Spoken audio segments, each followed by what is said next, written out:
Anna devient Adrienne, Kwasi devient Paul.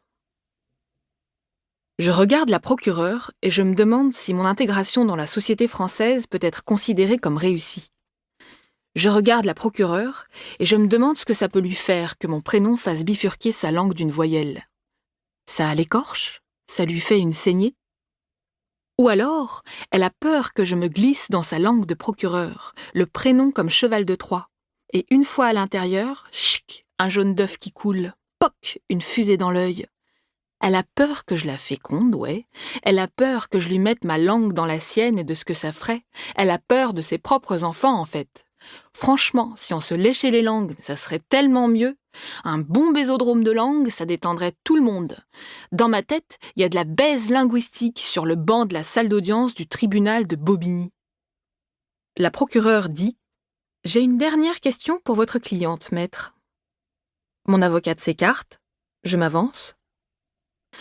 Pensez-vous que c'est dans votre intérêt d'avoir un prénom russe dans la société française ? Je pense à mon père, à son calme et à la génétique.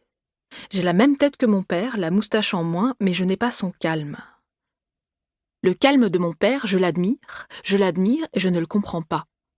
Ses copains français qui lui expliquent au dîner que la collectivisation c'est super, qu'il appelle camarade en roulant le R et parle d'unité de production. Je lui dis « Mais ça te gêne pas ? T'as pas envie de leur dire « ta gueule pour voir ?» Non, dit mon père, pas du tout. Ce sont des gens bien. Je ne sais pas comment il fait, mon père. Ses potes et leurs fantasmes de kolkhoz, là, je ne sais pas comment il fait pour les supporter.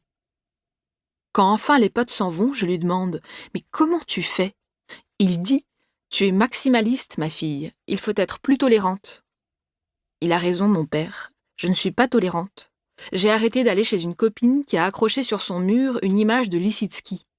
Battre les blancs avec le coin rouge. Celle avec le triangle rouge qui pénètre le rond blanc. J'ai arrêté d'aller chez elle d'abord, puis j'ai fait le lien ensuite.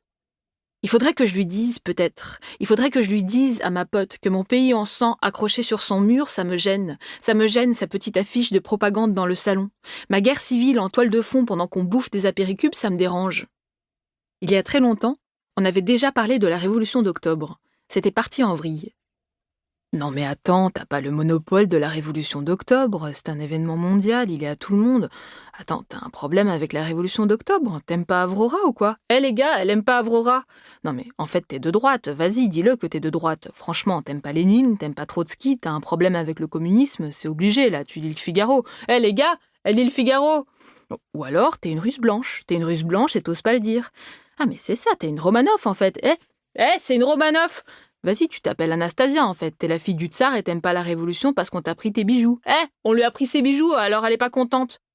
Non, mais il n'y a pas eu que des bonnes choses, mais ça n'a rien à voir, rien à voir. Faut pas jeter le bébé avec l'eau du bain, faut pas mélanger les torchons et les serviettes, les mouches et les côtelettes. Ça n'a rien à voir. Une poule, c'est pas un oiseau. Lénine, c'est pas Staline. Staline, c'est pas Trotsky. Bonjour les amalgames, bonjour, bonjour.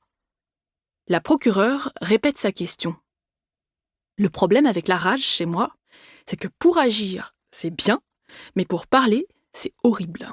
Pour parler, il faut que ça redescende, sinon je fais juste une sorte de vocalise, un angry yodel. Je me concentre sur ma respiration. Au conservatoire de théâtre, j'avais un prof de yoga qui s'appelait Gaourang. Son vrai nom c'était Jean-Luc, mais il se faisait appeler Gaourang. Et Gaourang, en cours de yoga, il nous disait toujours « Sentez l'air frais qui rentre dans les narines et l'air chaud qui ressort. » Je regarde la procureure, je pense à Gaourang, mais je sens pas d'air frais.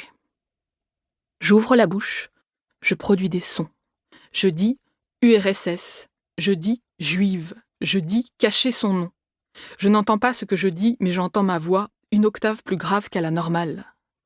Quand je me tais, ça fait pas comme dans les films américains où il y a un court silence, puis une personne au loin qui applaudit et toute l'assemblée qui se lève. Ça fait pas ça.